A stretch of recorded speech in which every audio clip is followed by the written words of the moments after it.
कहानी का नाम लाल चौक का रहस्य। रात के 12 बजे थे। शहर के एक पुराने हिस्से में एक आदमी भागते हुए दिखाई दिया। सांस चढ़ रही थी, आंखों में डर था। उसके हाथों में एक पुराना ताला था, जंग से भरा हुआ। उसने मुड़कर देखा जैसे कोई उसका पीछा कर रहा हो। फिर एक जोर की चीख और सब कुछ सन्नाटा। अगले दिन अखबार में एक छोटी सी खबर थी।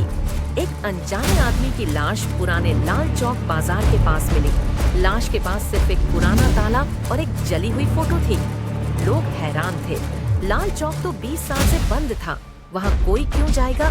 लेकिन सच तो यह था कि लाल चौक के अंदर कुछ था, कोई रहस्य, कोई ऐसी बात जिसे जमाना भूल चुका था या भूल जाना चाहता था। शहर के बुजुर्ग कहते हैं, जब भी कोई वहां गया है या तो वापस नहीं आया या फिर पागल होकर आया है। उस बाजार में हर चीज वैसे ही पड़ी है जैसे 20 साल पहले थी। दुकानें, कपड़े, खाली चाय के कप, सब कुछ जैसे वहां वक्त रुक गया हो।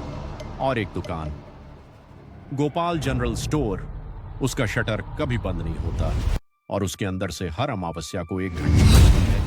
एक दिन गांव वालों ने मिलकर एक एसीपी को बुलाया जिसका नाम राघव था।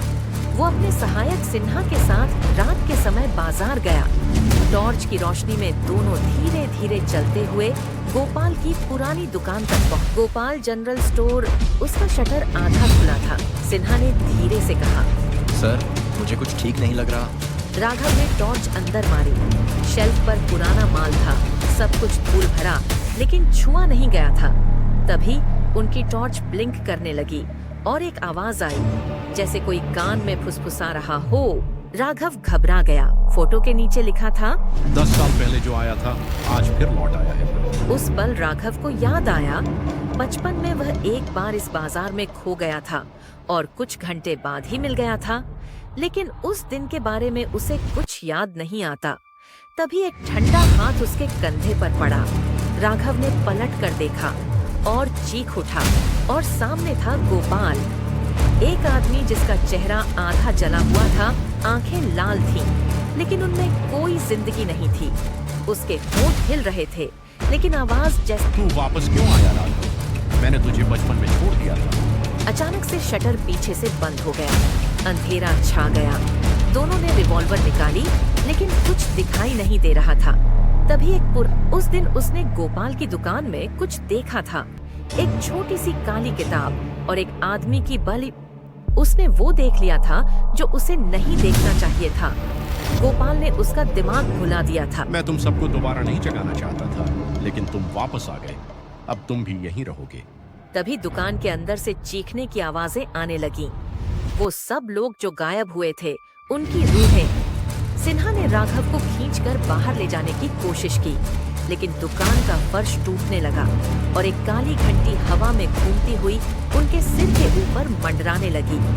राघव ने अपनी रिवॉल्वर निकाली और सीधा उस काली किताब पर गोली चला दी जो शेल्फ पर रखी थी। एक तेज प्रकाश फूटा और सब कुछ हिलने लगा। एक जोर का धमाका, फिर सन्नाटा। सुबह 6 बजे लाल चौक पुलिस को एसीपी राघव बेहोश मिला, लेकिन सिन्हा का कुछ पता नहीं चला।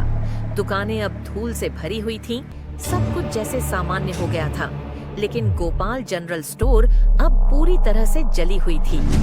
राघव कुछ नहीं बोलता, बस एक फोटो उसकी जेब में थी, पुरानी, जली हुई, लेकिन इस बार उसमें गोपाल के बगल में सिन्हा था और नीचे लिखा था, अगला कौन? ये थी आज की राज वाली कहानी। मिलते हैं अगले एपिसोड में एक नए राज के साथ।